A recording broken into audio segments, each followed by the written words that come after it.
In the narrow, bustling lanes of Lyari, a young boy named Rehman Dakait grew up watching his neighborhood fight for survival every single day. He would later become known as Rehman Dakait.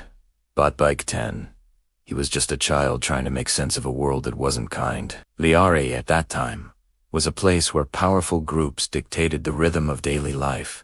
Jobs were scarce, opportunities were rare, and young boys often followed the paths they saw laid out before them. Rehman was one of those boys. He learned early on that respect and security were hard to come by. As he got older, he started gathering people around him, mostly other young men who felt left behind by society. Slowly, Rehman's influence grew until he became a dominant figure in his community. His name carried weight, not just because of fear, but also because many locals felt he supported them in ways no one else did. Some families still remember him as the person who helped during tough times, who listened when they felt ignored. But with influence came conflict.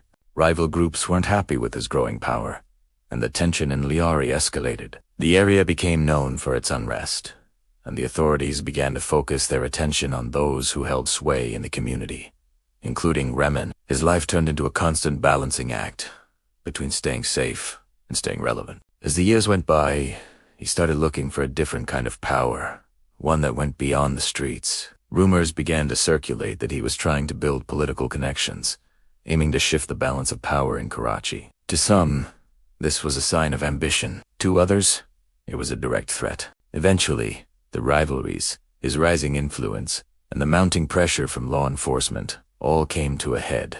In 2009, during a targeted operation, Rehman's journey came to an abrupt end. The details of that day are still debated. Some call it justice. Others claim it was a betrayal. What's certain is that his story left a lasting mark on Lyari. To many, he remains a symbol of how harsh environments can shape a person's life. His story is often remembered not for the danger, but for the lesson it holds. When opportunities are limited, the line between survival and destruction becomes dangerously thin. Even today, if you walk through Lyari, you'll hear older residents share stories about him, some with caution, others with a hint of nostalgia about the man who once held an entire neighborhood in his grasp. It's a story not of glory, but of the complex reality of life in a place where choices were never simple. Thanks for watching. If you found this story compelling, don't forget to like, share, and subscribe for more content like this.